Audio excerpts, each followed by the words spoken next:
Hello everyone, welcome to Kavish IAS, Converting Possibilities into Reality. As we know, this series of suggestives deals with certain recent national as well as international affairs that hold importance in the upcoming UPSC Mains exams. Today, in this episode, we shall discuss about NRF, that is, National Research Foundation, and its implications in the long-term development of our country, be it defense, agroeconomy, space research, health, or any other aspect. We shall deal with its plans and goals in the upcoming years as well. So friends, let's start our session.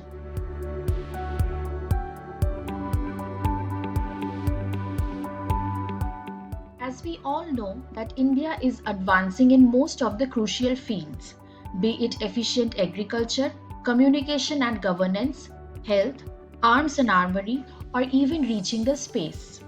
But what is the core element that acts in the background of all these developments? It's the knowledge of science and its application. That means if we want to grow as a superpower, we must promote and practice science and technology for our inclusive development. So, where does India stand when it comes to research and development?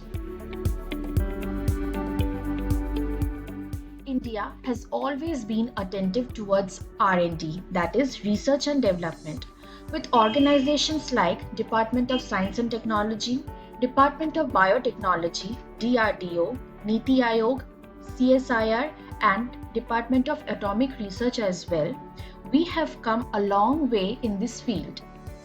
But where do we stand globally? When compared to other nations like USA, China, Israel, or Korea, India ranks below all of them, be it in terms of contributing from its GDP, producing research scholars, or even publishing patents. This shows we are still not able to cope with certain intra-institutional complications in order to shoot as a superpower. Now, what are the reasons behind this problem? They could be preference for established organizations, complexity of application and getting granted, and most importantly, lack of regular funding. These are a few of the issues that need to be addressed. To address these problems, the Union Ministry has come up with a new solution, that is National Research Foundation. So what is NRF? It stands for National Research Foundation and is postulated by NEP, that is National Education Policy. Our Prime Minister would be the President and our Education Minister, Shri Dharmendra Pradhan, along with the Minister of Science and Technology, Dr. Jitendra Singh, would be the Vice Presidents.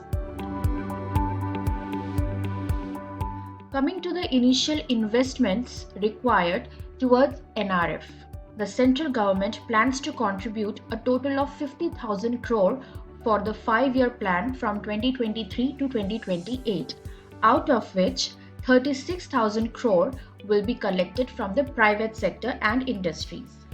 10,000 will be collected from the central government itself, and the rest of 4,000 crores would be collected by subsuming SERB, that is Science and Engineering Research Board.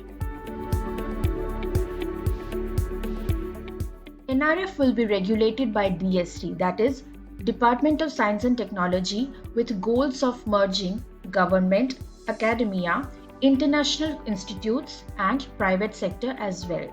This wholesome collaboration would enhance our potential to boost research and development. Now we need to understand that in spite of having so many science and technology promoting organizations, how will NRF stand out and help us?